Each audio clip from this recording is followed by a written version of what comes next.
Olá meus caros, aqui é o Corvo. Bem-vindos novamente a mais um tópico do segmento Melody and Corvidae, segmento o qual eu discuto música e coisas relacionadas ao mundo musical, inclusive a indústria musical.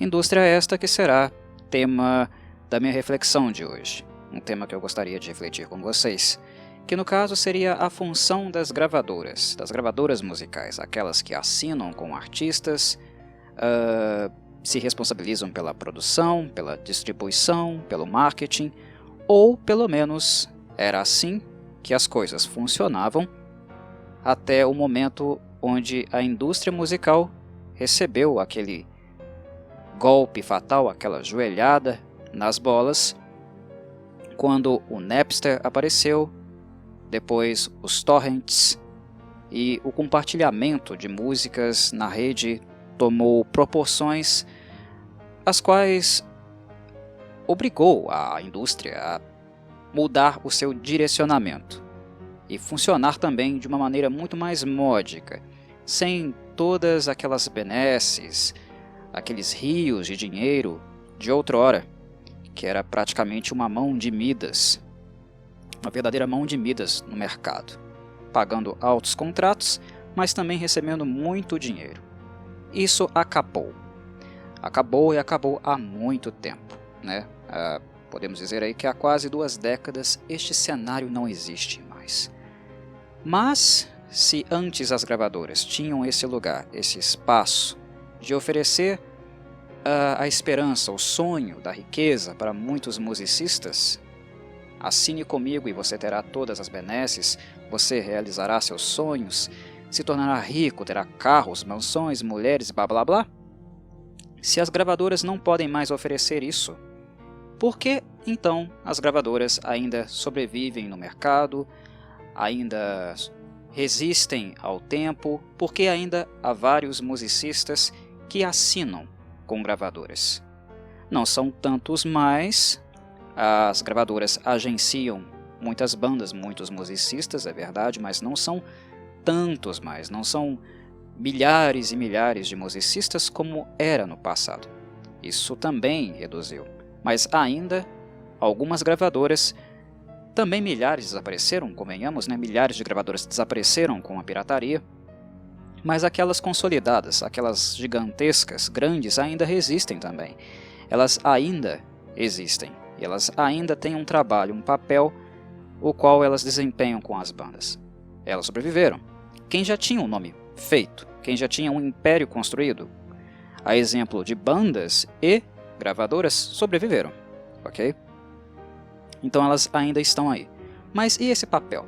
Qual seria essa função que elas teriam ainda com as bandas consagradas, com musicistas consagrados, mas principalmente com as bandas novas, aquelas que estão começando do zero, que estão vindo de lugar nenhum e certamente não vão ter toda a fama e atrair tanto dinheiro assim como era possível na década de 60, 70, 80. Né? Um pouquinho também da década de 90, né? A década de 90 também deu dinheiro, bastante dinheiro para musicistas e gravadoras. Qual é a estratégia de mercado? Qual é o direcionamento? É isso que eu quero refletir aqui com vocês, o estado da indústria, o momento da indústria, e tentar refletir por que muitos musicistas, muitas bandas ainda assinam com selos, ainda assinam com gravadoras, quando o cenário é completamente desfavorável em todos os sentidos. Bem, primeiramente eu preciso esclarecer que eu não trabalho dentro da indústria musical, eu sou um curioso por música, eu estudo música. E eu não apenas aprecio música, né, escutando álbuns e artistas, lendo sobre as mesmas, né, com recortes de jornal, algumas biografias, coisas do tipo, mas eu também estudo a indústria. Eu me interesso por música, mas não apenas pela música tocada, mas também pelos movimentos nos arredores da música em si, da composição em si, da obra, como funciona o mercado, como funciona a indústria. Eu sempre tive essa curiosidade de saber um pouco mais das minúcias, conhecer exatamente de quem eu estou falando, de quem eu estou analisando. Não é apenas uma apreciação da obra em si, mas é de toda a engrenagem aos arredores. Eu sempre tive essa curiosidade histórica em relação à indústria, e por isso eu acabei lendo muita coisa no decorrer dos anos. Hoje, atualmente, principalmente na última década, é algo mais difícil de fazer, porque a informação em relação a isso é bem mais escassa, porque perdeu-se, né? Acabou, desapareceu toda aquela aura, todo aquele glamour que existia previamente. Não é mais assim. Então até mesmo essas informações se tornaram mais difíceis. Mas isso não nos impede de refletir, de cogitar e elaborar talvez qual seja o movimento que a indústria está fazendo. Qual tem sido o modus operandi das gravadoras, levando-se em consideração o que elas eram previamente. Dá para a gente fazer uma especulação, cogitar como está sendo isso, mesmo que nós não façamos parte necessariamente deste meio, que nós não trabalhemos dentro dele. Algumas coisas elas são dedutíveis, elas não podem não ser exatamente aquilo que eu vou dizer aqui, porque afinal eu estou especulando, mas de certo modo é próximo. É próximo porque é algo dedutível, é algo racional, é algo que nós podemos fazer com certeza uma associação. Mas vamos lá. Antes de falar das gravadoras hoje e do papel delas, antes de falar de agora, nós temos que passar por aquele momento histórico do que elas eram. Para refletir o hoje, precisamos olhar para o passado. É assim que uma análise histórica funciona. O que eram as gravadoras no passado? Como funcionava a coisa, o tete-a-tete com as bandas e artistas solo? Como funcionava um contrato? Muito bem. No passado, como é hoje, havia centenas de milhares ou até milhões de artistas espalhados por todo o mundo, né? E todo mundo querendo um lugar ao sol, querendo tornar a sua arte, né, uma possibilidade sustentável de vida, ou até mesmo mais do que sustentável, né, tornar a sua arte um conforto, atingir algum nível alto, né, de arrecadação e viver uma vida suntuosa, cheia de luxos, né? As gravadoras, em termos de imagem, elas representavam isso. Elas representavam esse sonho, essa idealização de ser um artista renomado de sucesso, um popstar, um rockstar. Elas tinham na sua imagem engendrado na concepção, né, no senso comum de que elas seriam a porta de entrada para viver uma vida de sonhos.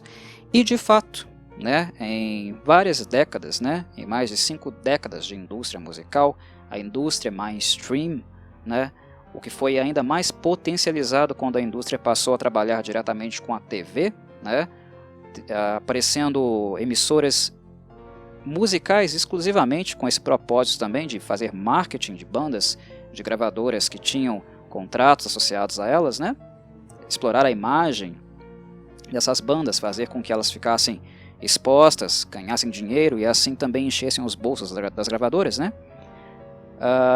Por mais que nós tenhamos visto dezenas, centenas de musicistas enriquecendo, é importante falar que o dinheiro era muito para essa gente, né? Para o pessoal que trabalhava na indústria musical e para os musicistas, mas sempre foi um lugar de privilegiados, tá? Não era, mesmo antes da pirataria, não era um lugar que todos, né, os músicos, todas as bandas iriam ficar multimilionárias. Muitas ficaram, mas comparando esse número dos que ficaram com o número total de musicistas, bandas que procuravam um lugar ao sol, não é tão grande assim, né? É uma pequena parcela, né? Ali uns 4%, 5%. Sempre foi desigual, gente, sempre foi desigual. Hoje é mais ainda, né? Hoje, quando nós pensamos em musicistas de sucesso, né, vemos aí artistas do mundo pop, do rap, que são multimilionários, nós temos que pensar que essa parcela é ainda menor, infinitamente menor do que já era antes, e que já era pequeno, tá? Mas, enfim, a gravadora era a promessa de uma vida suntuosa, cheia, repleta de riquezas e conforto, né? Era essa promessa do sonho, né? E principalmente, né, da ideologia, do sonho americano, né? Essa ideologia voltada a questões, posses materiais. Era isso, né? A gravadora simbolizava isso. Mas como funcionava efetivamente esse contato, esse processo? Uma gravadora descobria uma banda, ou uma banda enviava algumas demos para a gravadora, né? E entre aquelas centenas de milhares de demos, de fitas, algumas delas eram selecionadas. Ou alguns olheiros das gravadoras também descobriam uma banda aqui e acolá, alguma coisa diferente que estava surgindo, e tentavam emplacar, né? E como funcionava esse primeiro contrato? Para quem é músico, né, ou para quem acompanha, conhece músicos, ou tem algum mínimo contato com a realidade do que é ser um musicista, sabe muito bem que a vida de um músico é a vida de um pé rapado. Alguém que estuda muito, alguém que dedica sua vida muito para aprender música, né, criar música, criar arte, mas é sempre feito com muita dificuldade, porque na maioria dos países, né, na maioria dos lugares do mundo, música não é algo valorizado, né, embora seja algo extremamente trabalhoso, né, demande uma extrema dedicação, dedicamos uma parte gigantesca da nossa vida para fazer essa musiquinha tão gostosa aí que todo mundo, todo dia você vai lá no Spotify e escuta, né? E olha que eu tô falando isso e eu não sou musicista, né? É apenas um reconhecimento da minha parte, reconhecimento do quanto é trabalhoso, né, uma composição ser escrita, né, ser desenvolvida até ela chegar aí na sua plataforma e você comodamente todos os dias colocar o fonezinho indo para o trabalho ou colocar lá no seu rádio, no carro, uma musiquinha para tocar, né? É muito trabalho mesmo, né? Mas todos vêm da sarjeta, né? Todo mundo, a maioria das pessoas vem da sarjeta, vem de uma classe mais pobre, né? O rockstar e o popstar dificilmente ele começa já com privilégios, uma grande facilidade, né, para atingir o estrelato ou fazer sucesso. É claro que há exceções, né? Tem gente que nasceu em berço de ouro e conseguiu patrocinar aí uma entrada na vida musical, né? Existem casos assim, mas são exceções, não a regra, né? Há mais gente pobre do que rica no mundo, né? A maioria, a esmagadora maioria é pobre, né? São poucos os ricos, né, em comparação. Então, nem todo mundo nasceu em berço de ouro, né? Nem todo mundo tem um sugar daddy aí para apoiar, né, um papaizinho rico, dono de banco, né? Então, quando uma gravadora aparecia, ela fazia essa função do sugar daddy, né? Eu vou te dar dinheiro, eu vou encher você de dinheiro e você me dá algo em troca. Você me dá algo em troca. Você me dá o seu direito de imagem, você me dá controle sobre a sua arte, você me dá grande parte do lucro que a venda da sua música irá proporcionar. E você que não tem nada, aqui e agora, eu te dou um contrato de milhares de dólares. Para quem não tem nada, gente, para quem não tem nada, para quem não tem onde viver, né, muitos músicos, vocês podem verificar isso em várias histórias, várias biografias de musicistas de sucesso, que viviam em trailers ou foram moradores de rua. Para quem não tem nada, quando aparecia uma gravadora com um contrato de milhares de dólares, ou até $1 milhão, era como ganhar na loteria, tá?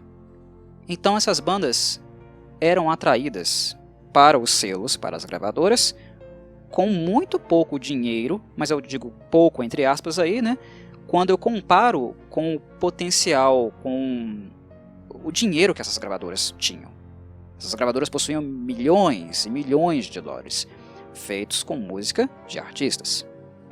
Muita grana. E elas faziam um contrato de milhares de dólares para as bandas e músicos em individual. Alguém que possui milhões, pegando um monte de artistas por poucos milhares. Mas esses milhares, para esses artistas, era muito. Mas aí eles faziam lá um contratozinho, né? Eu te dou aqui milhares de dólares, você compra a sua primeira casa, você compra seu carro, você vai ter possibilidade de fazer excursão para tocar dentro do país, depois fora do país, para várias pessoas diferentes, ser conhecido. Mas você, em contrapartida, me dá controle sobre os royalties, né, das suas músicas. O que nós vendemos de CD, as vendas com os CDs, a maior parte vai ficar conosco. É essa a contrapartida que nós damos, gravadora, né? Nós da gravadora. É pegar ou largar. E é claro, quando alguém conseguia um contrato desse, pegava, vendia a sua arte. Era assim que acontecia. Muitos de vocês já devem ter visto musicistas mesmo aclamados, né? Já multimilionários, com impérios aí, reclamando que lá nos anos 70 ou nos anos 80, eles não receberam um centavo pelas músicas que eles escreveram. Vocês encontram musicistas reclamando, falas muito recorrentes nesse sentido. Por um lado, eles estão reclamando de barriga cheia, porque eles ficaram muito ricos, né? Então é um pouquinho reclamar de barriga cheia. Mas percebam que eles não estão mentindo. Eles não estão mentindo. Não é mentira. Porque, de fato, o dinheiro da venda dos CDs, né, que é tópico aqui da nossa discussão, está no título do vídeo, os CDs, eles não viram mesmo o dinheiro das vendas. Se eles viram, foram 5%, 10% no máximo. Porque a maior parte desse lucro da venda de CDs, só existia mercado físico naquela época, ficava com as gravadoras. Era retido pelas gravadoras. Então, elas faziam um contrato de milhares de dólares com as bandas, com os artistas, né, com previsão de lucro. Elas tinham uma previsão de lucro, mas elas pagavam, ó, tá aqui, 500 mil dólares para a banda. O lucro das vendas dos CDs, do debut de vocês, fica conosco. Então, se a gravadora fizesse milhões de dólares com aquele CD, se ele fosse um CD de sucesso, ela manteria o contrato com a banda, mas ela ficaria com a maior parte do lucro para ela. Era um negócio fudido de bom, né? Para as gravadoras. Para as bandas, não necessariamente. Depois que você se consolidasse como um artista de sucesso, entregasse 1, 2, 3 álbuns de sucesso, aí sim o seu império começava a crescer, porque você aí teria contratos com emissoras de TV, com empresas com produtos, sei lá, cosméticos, roupas, né? Outras empresas do mercado em geral, né, passariam a querer explorar um pouco mais a sua imagem. E aí você ia fazendo outros contratos. Com a gravadora lucrando com a sua obra também, ela abria a possibilidade dessas bandas que assinavam com o selo delas excursionarem pelo mundo, visitarem países na América, na Europa, na Ásia, né? É um outro aspecto da coisa. Mas isso depois da banda se consolidar, né? Caso não consolidasse, acabava por ali mesmo. O selo era rompido, o contrato era rompido, não eram contratos longos com bandas iniciantes, né? Esse contrato seria rompido e acabou. Né? Mas notem, o lucro da venda física ficava com as gravadoras, ok? Com as gravadoras. Então, os artistas, mesmo reclamando de barriga cheia, eles não estavam mentindo. O dinheiro que eles fizeram com venda física de CDs dos anos 70, 80, 90, ficaram com as gravadoras. Alguns dizem que as gravadoras os roubaram. Isso já é algo não muito assertivo de dizer, né? Porque era contrato, e o contrato foi assinado, né? Mas dificilmente alguém não assinaria aquele contrato. A questão é que é desigual a partilha, foi desigual a partilha. Não quer dizer que a gravadora roubou. Se você assinou um contrato dessa natureza, você não foi roubado. Você concordou com ele, né? Mas para quem não tinha nada, e de repente passa a viajar pelo mundo, parecia um bom negócio. E para a maioria das bandas consagradas, aquelas que fizeram sucesso, realmente foi, né? Mas hoje em dia, quando a gente pensa que muitas bandas já não excursionam mais, perdão, não tem todas aquelas benesses de antigamente, o que ainda se vende com as músicas, né? Fica todos com as gravadoras, com quem tem esses direitos, se não mais para músicos, né, que não tem mais essa possibilidade. A longo prazo, né, se você não fez um pé de meia legal, não foi negócio, não foi lucro. Porque hoje a sua música está com um monte de gente diferente e você continua não vendo nenhum centavo dela. No momento que você, agora que está aposentando, ou próximo de aposentar, ou precisando de dinheiro, né, tendo que pagar suas contas, seria o momento que você mais precisaria realmente de ver algum dinheiro, né, com a música que você fez lá 20, 30, 40 anos atrás, né? Tem esse aspecto, essa desvantagem. Mas era assim, pessoal, que funcionava naquela época. Físico. Tudo era limitado a uma questão física, da música física, da venda da música física. O dinheiro era feito com ela e era distribuído em parcelas pequenas nesses contratos, também em virtude dela. Quando apareceu, né, a pirataria, a música digital, a indústria mudou. Ela passou a ter contornos, dimensões completamente diferentes. Acabou esse mundo. Não existe mais essa configuração.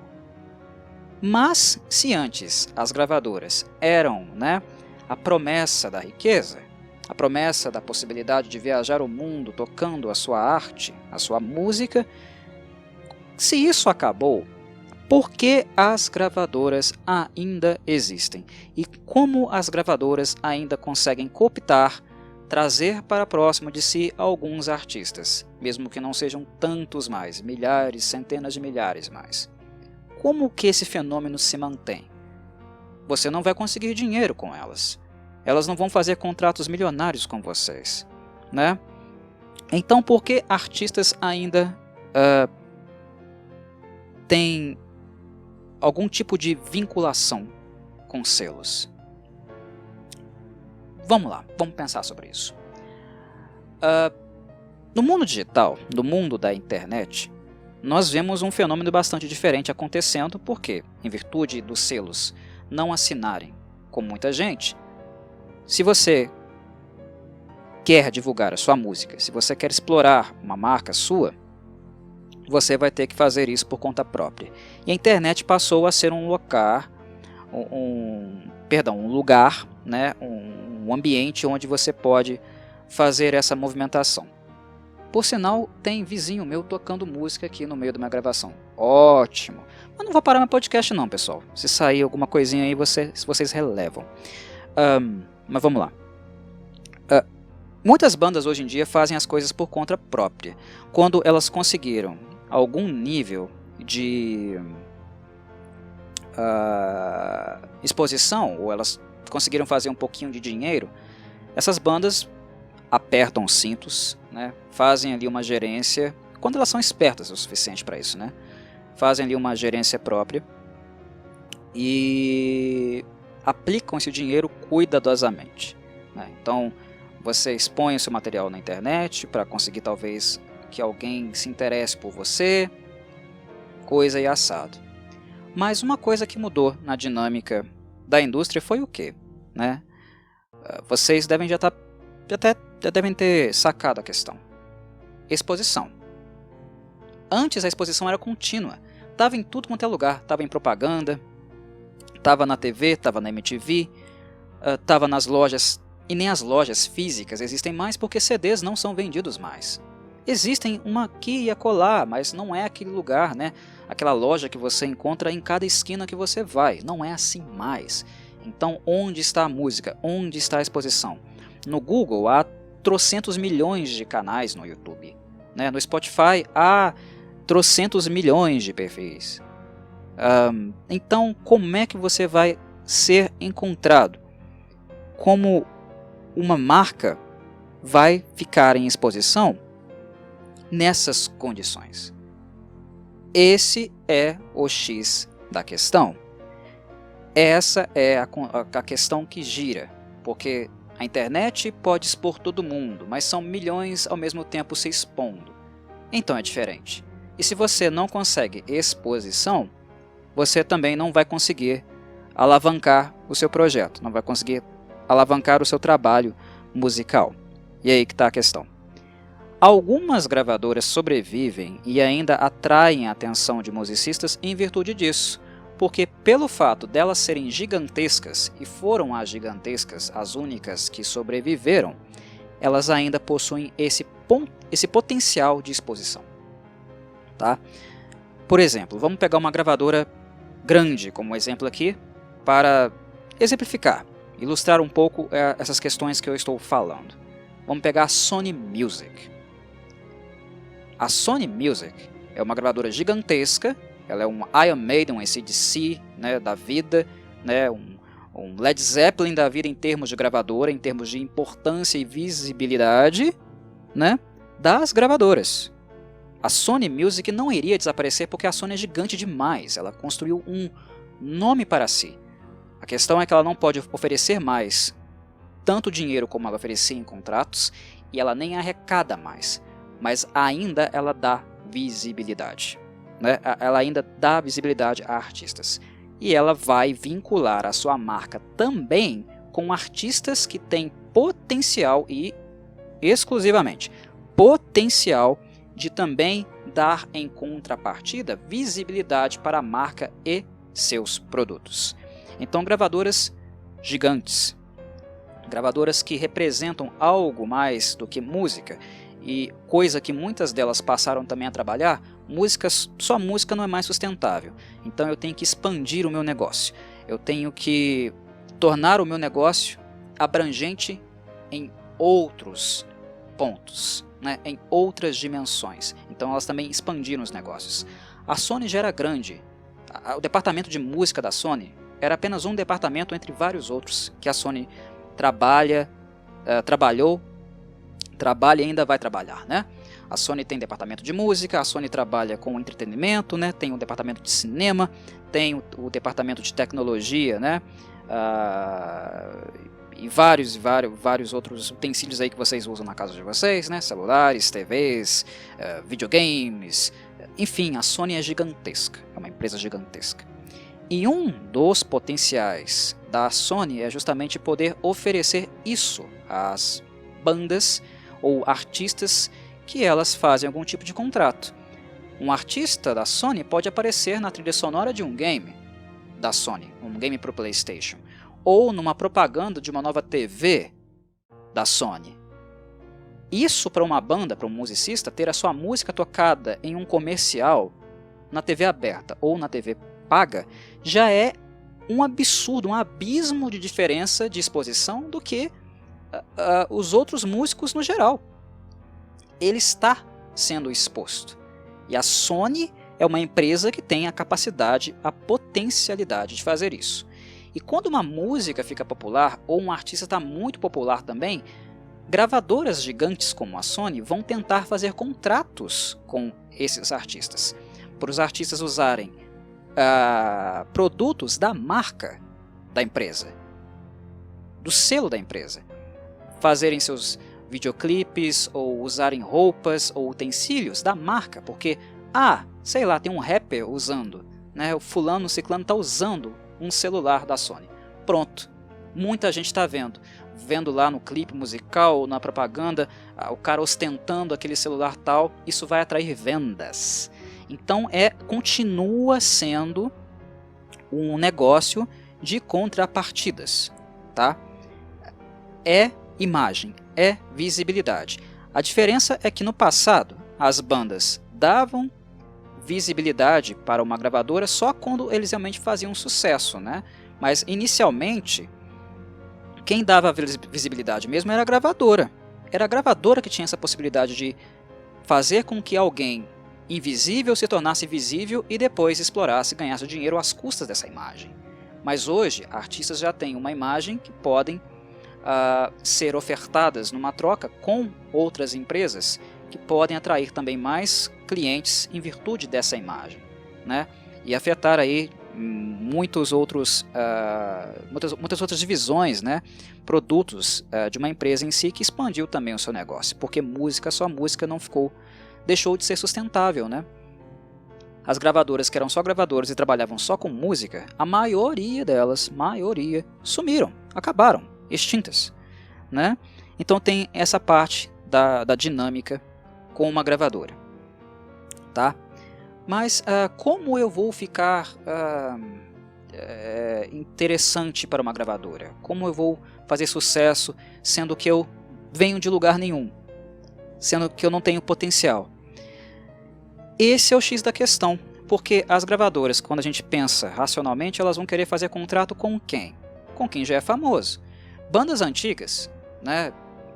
Led Zeppelin, Black Sabbath aposentou, mas até pouco tempo. Iron Maiden, Judas Priest, né?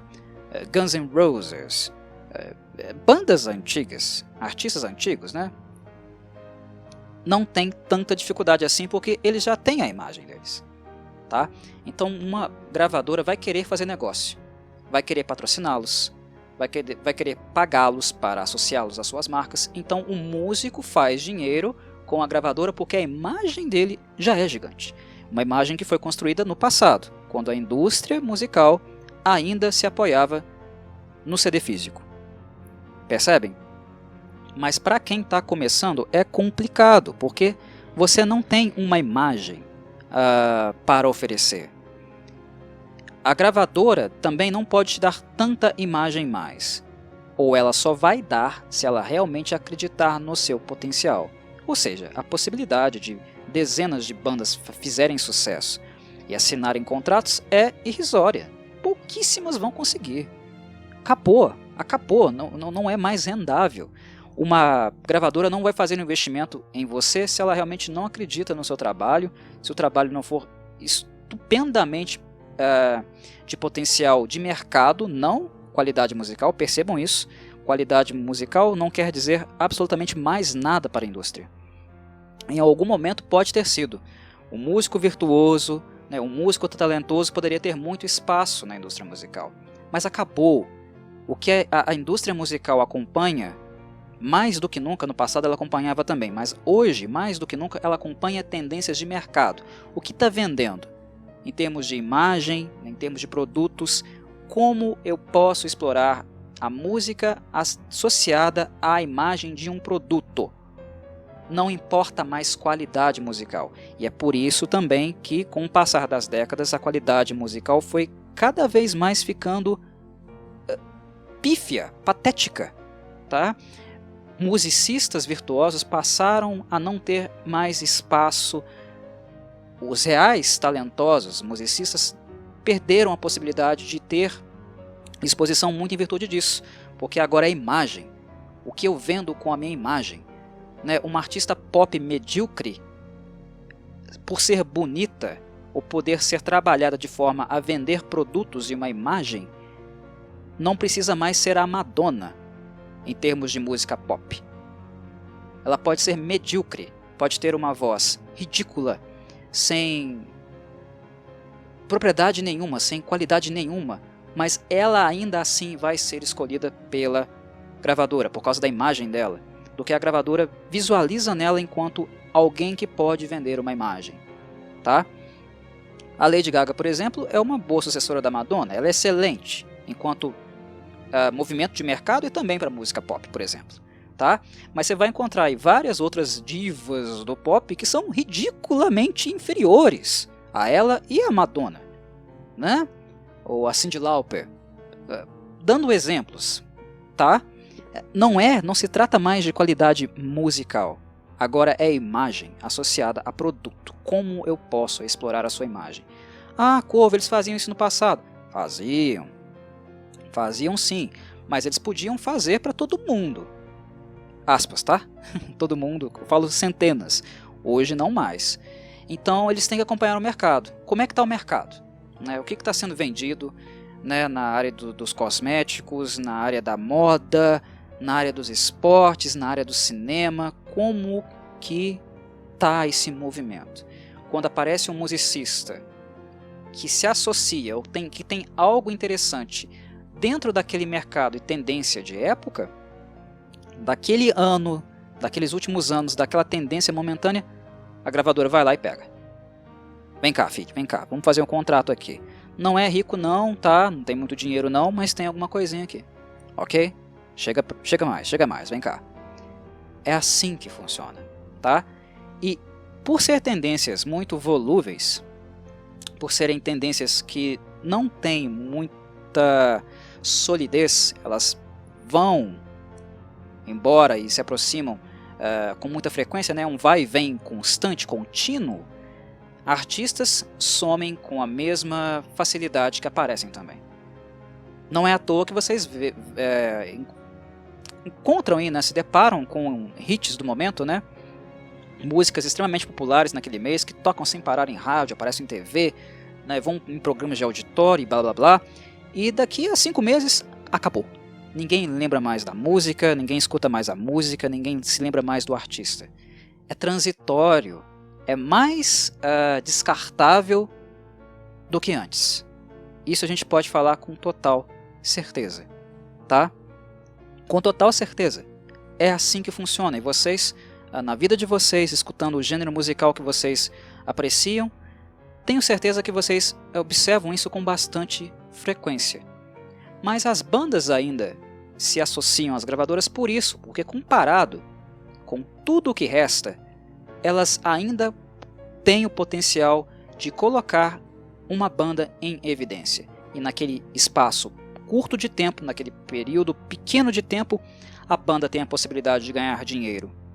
Não tanto, né, não absurdamente rios de dinheiro, mas mais dinheiro do que ela sempre ganhou, as bandas iniciantes pequenas, né, mais do que elas sempre ganharam, e ainda ter a possibilidade de sonhar, ter a sorte de, naquele momento, naquele pequeno espaço curto de tempo, criar uma fanbase, né, alguns poucos milhares de seguidores que possivelmente, né, é apenas uma possibilidade, apenas uma probabilidade de que quando a gravadora abandonar, o mercado mudar e esses musicistas deixarem de ser atrativos, que aquela fanbase ainda consiga sustentar os shows, consiga ir aos shows e comprar os produtos da banda quando ela ficar sozinha, quando ela for descartada pela indústria musical.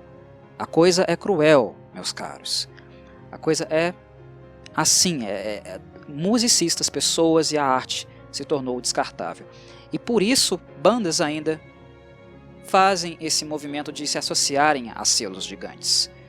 Porque elas têm a esperança de, em um pequeno momento, né, por um pequeno período de tempo, ter a possibilidade de se apresentarem para um público, construir uma pequena fase de fãs que possivelmente ainda as ajudarão depois, principalmente nos shows, principalmente na estrada, né? Porque fazer shows, fazer turnês é a realidade, tá? É a única forma de músicos, bandas ganharem dinheiro. Acabou dinheiro com CD. Dava muito pouco no passado, ficava tudo com as gravadoras, mas ainda era bastante dinheiro. Hoje nem isso mais tem, acabou, não existe.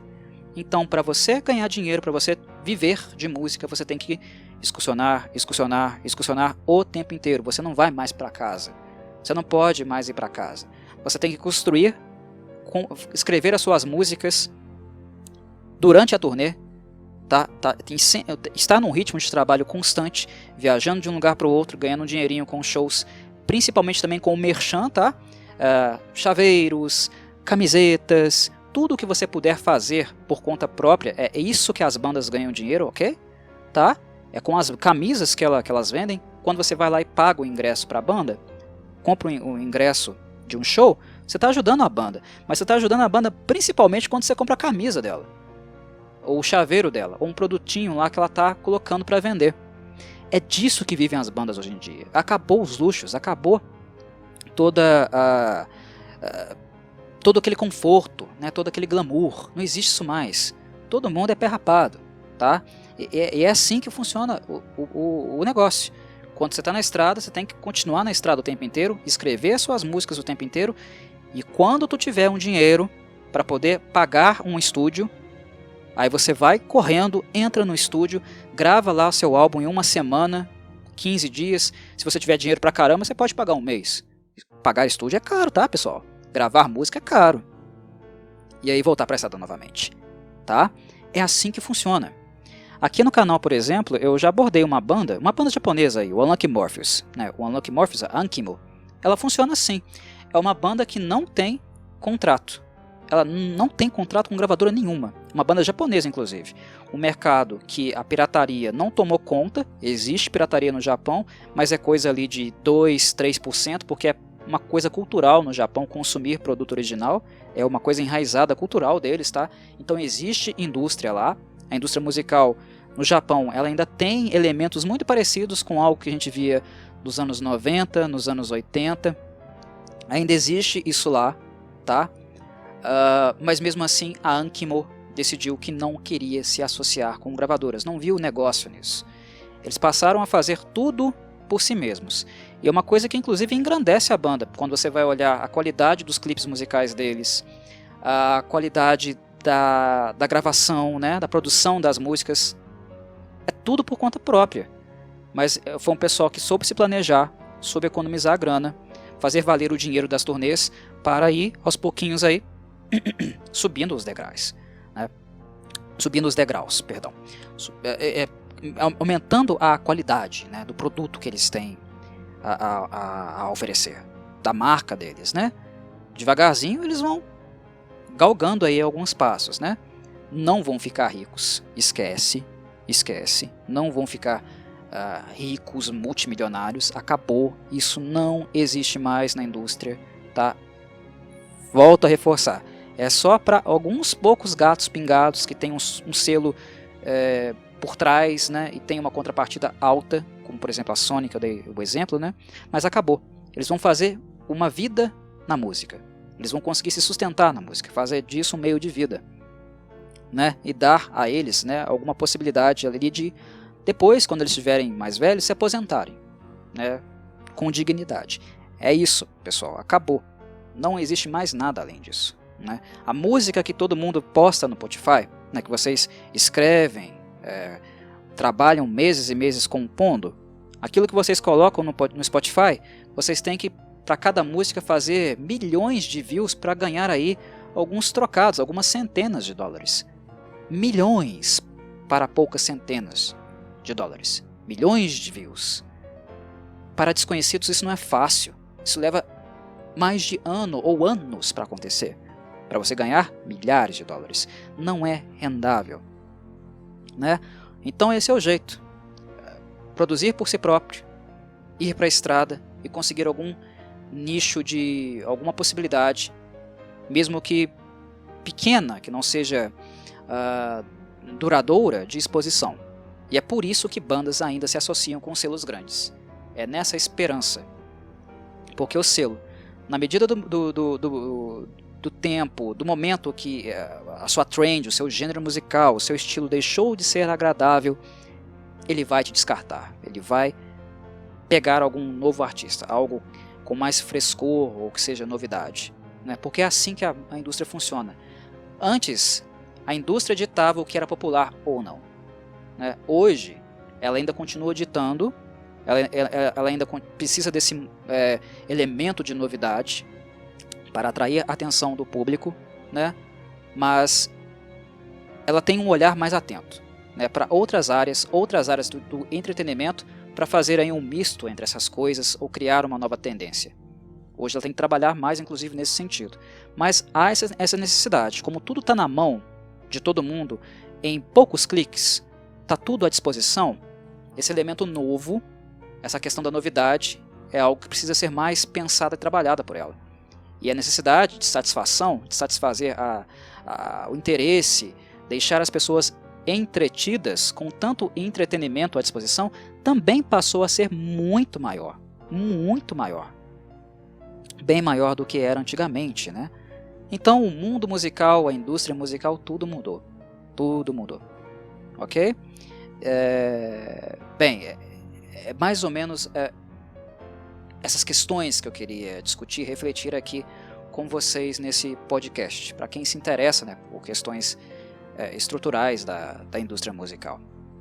Quando a gente vê uma banda como a Ankymol, né, como a Unlucky Morpheus, que faz tudo por conta própria, é um dos raros exemplos assim de bandas que conseguem fazer isso e ainda conseguir alguma, né, exposição.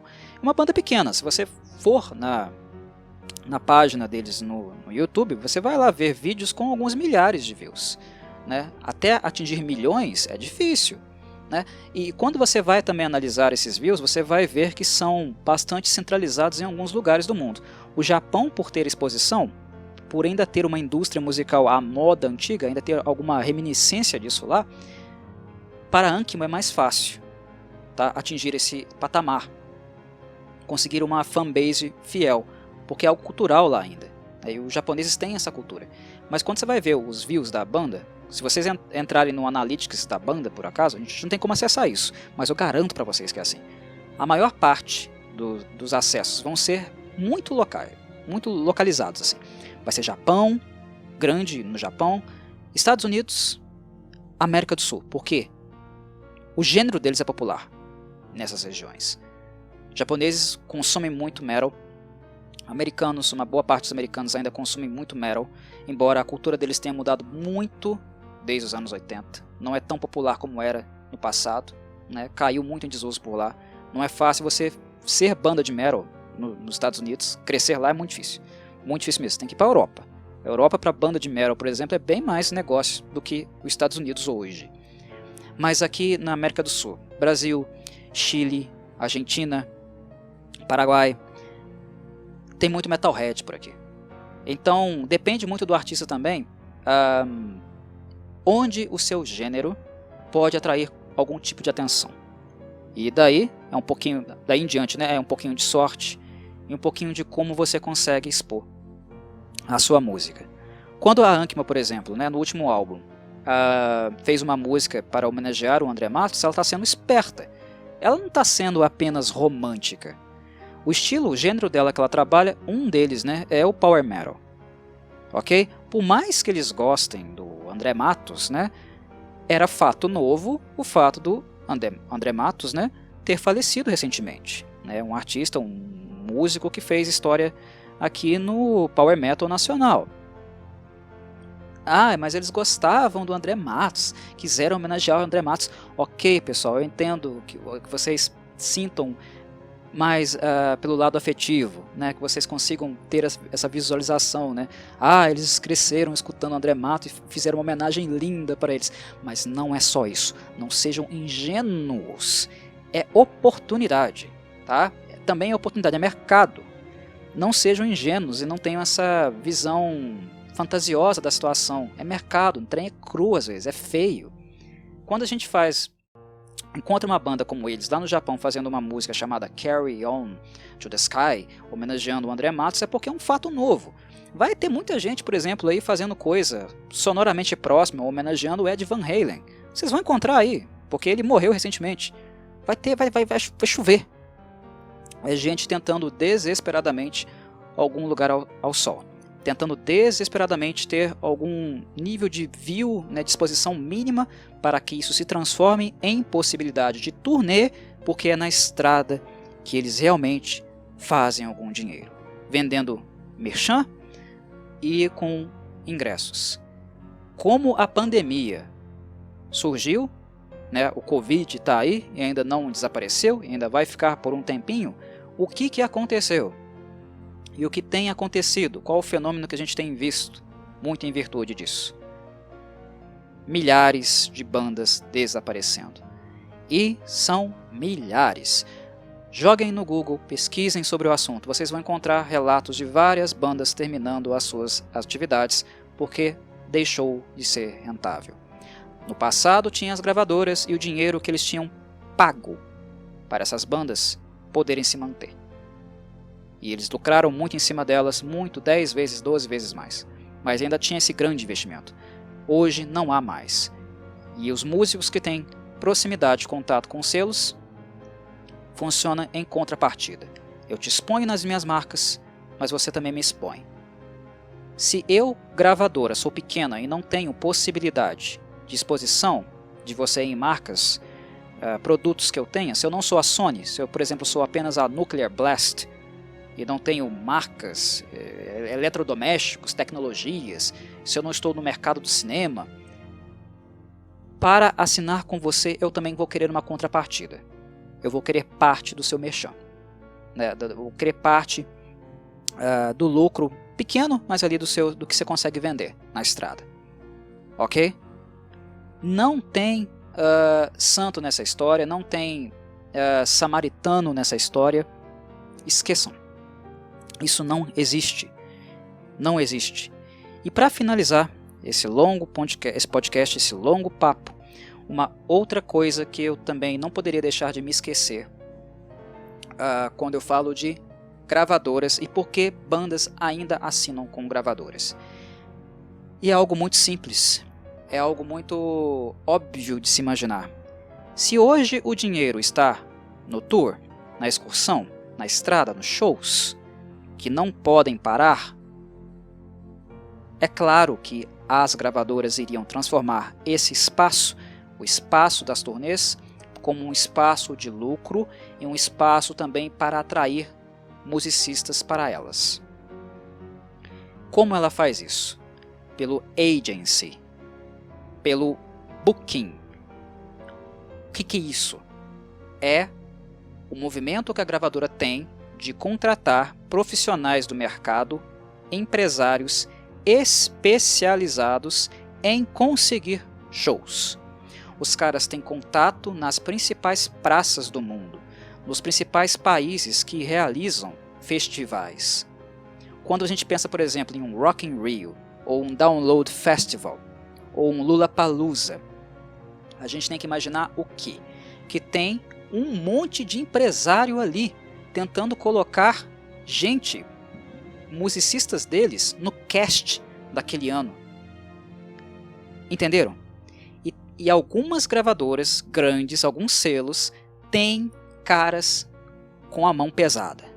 Caras que têm vários e vários contatos, que com algumas ligações são capazes de colocar uma banda que pode ser horrenda, tosca, sem qualidade musical nenhuma. Com algumas ligações, eles são capazes de colocar uma banda dessa em um festival gigantesco como um Download Festival, em um Wacken Open Air ou em um Rock in Rio. Então a gravadora também oferece isso. Olha, se você assina comigo, eu tenho fulano ciclano aqui no meu elenco, no meu cast de funcionários. Ele é funcionário meu. Se você assina comigo, esse cara vai conseguir marcar show para você até na PQP. Ele vai conseguir agendar show para você. Tá? Mas parte do lucro do show eu vou querer. Então as gravadoras, é o movimento delas também de atrair atenção, ajudar os músicos a excursionar, porque é na estrada que o dinheiro hoje está, né? Não está mais na TV, não está mais nos CDs físicos, é na estrada, nos shows, nas arenas que está o dinheiro, mas é também uma parte deles o quê? Passar a faca, onde os músicos estão conseguir dinheiro.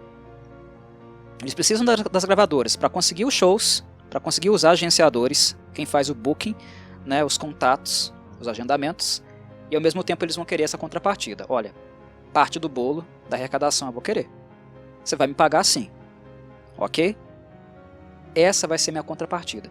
Então as gravadoras também passaram a trazer para o domínio delas, para a influência delas, as pessoas que conseguem agendar as coisas, que têm contatos. Então quando você não é uma gravadora como a Sony Music, que pode colocar uma banda em um comercial de algum produto delas, né, de cinema, por exemplo, colocar uma banda, obrigatoriamente um artista, na trilha sonora de um novo filme, por exemplo, do Spider-Man, do Homem-Aranha, as gravadoras menores pegam esses empresários, pegam esses agenciadores, né, esses caras que têm contatos, que com alguns telefonemas eles conseguem colocar ali, né, fazer alguns acordos comerciais interessantes para colocarem essas bandas em festivais, principalmente em festivais, porque festivais, querendo ou não, são os lugares que hoje, né, para a mídia, em termos de entretenimento, tem também uma grande exposição, porque a maioria deles, né, são televisionados. Os festivais são vendidos para as TVs por assinatura, tá? Canais fechados. Canais por assinatura, canais fechados, vocês conseguem assistir praticamente todos os festivais hoje do mundo. Vocês assistem todos os shows se vocês quiserem, em canais fechados, pagos, ou seja, tem dinheiro rolando ali, tá? Em canais abertos, vocês conseguem assistir ali um showzinho, né, um sneak peek de uma banda ou outra, uma, duas músicas, mas só para divulgação, tá? O Rock in Rio é um exemplo, né? Vocês não conseguem assistir todo o Rock in Rio, mas na TV paga vocês vão conseguir, tá? Se vocês quiserem ver, vocês vão conseguir. Mas no Rock in Rio não vai ser transmitido na íntegra todo o evento. Não. Mas mesmo assim, os festivais ainda têm esse contato com a TV, esse contato com a exposição. Os shows individuais, né, a turnê das bandas não tem isso. Ninguém vai filmar show de, sei lá, o Épica veio aqui em São Paulo e está tocando, sei lá, numa casa aí, né, uma casa famosa aí de São Paulo. Não vai lá alguém da Rede Globo, né, alguém do Multishow, não vai ninguém lá filmar o show na íntegra, porque o Épica está tocando lá. Ninguém vai fazer isso. Até mesmo com músicos de sucesso, músicos que são relevantes aí no momento, que fazem sucesso no momento, nem assim eles vão. Não vai, tá? Imagina com as pequenas, aquelas que não têm um nome e estão começando. Não vai ter exposição. Então os festivais, pelo fato de eles serem exibidos para um grande público em escala mundial, eles também passaram a ser uma forma de barganha. Porque se você está sendo visto em um festival, visualizado em um festival, já é algo muito também lucrativo, né? Muito mais vantajoso, e algo que milhões de musicistas, bilhões de bandas nunca vão conseguir. Então também esse passou a ser um elemento de barganha. Então esse também é outro elemento. Eu tenho os agenciadores, eu tenho os caras com costa forte, com contatos que vão conseguir te enfiar em um festival, né? Você vai conseguir entrar em contato com outras bandas, com outros empresários, fazer contatos e talvez, sei lá, se uma banda grande gostar de você, você vai ser convidado para ela, para abrir show delas, né? Excursionar com ela, que já é uma grande vantagem. Eu posso te dar isso, ok? Mas parte do dinheiro que você faz na estrada eu também vou querer. Então os músicos também acabam não ganhando todo o dinheiro da turnê, dos shows, apenas para eles. Mas é aquele negócio, eles ainda precisam da gravadora porque a gravadora é quem abre porta, é quem consegue fazer agendamento, é quem consegue abrir a possibilidade do pessoal fazer, né, excursão, viajar de um país para o outro e aí ganhar alguma visibilidade, alguma exposição, ok? Então era isso, meus caros. Eu creio que o tópico tenha sido enriquecedor para aqueles que gostam de debater, né, pensar sobre essas questões de logística, mercado, exposição e tal, não se atentar apenas à questão musical exclusivamente. O Melody and Curvidai, né, esse segmento do canal, como eu já havia apresentado previamente, também tem esse interesse, também tem essa direção, né, de discutir música, tudo que se relaciona com ela, né? E por isso que de hora ou outra eu trago tópicos do tipo para cá e não fico restrito apenas, né, a resenhar algum álbum ou alguma banda, o que quer que seja, né? Tento sempre expandir esses assuntos. Espero que sejam interessantes o suficiente para aqueles que não têm muito hábito, né, muito costume de pensar sobre isso, mas que deem uma chance a isso, né, abram um pouco a cabeça e consigam enxergar, né, a música também nos bastidores, né, em detalhes, em aspectos que vão muito mais além do que aquela música 10 sensacional aí que vocês estão possivelmente ouvindo nas suas playlists, né, do Spotify, né, da Apple ou várias outras plataformas de streaming que seguramente existem por aí que vocês usam. Eu não conheço muitas não, sendo honesto. Eu ainda consumo música de uma forma bem old school ainda. Mas garimpo muito. Nesse sentido eu vou descobrindo bastante coisa interessante aí. E não fico preso assim às bandas apenas do passado. O que também ajuda, né? Quem está começando e tentando conseguir aí um espaçozinho ao sol. Mas é isso, meus caros. Espero que vocês tenham gostado. Um abraço a todos E saudações, Corvides!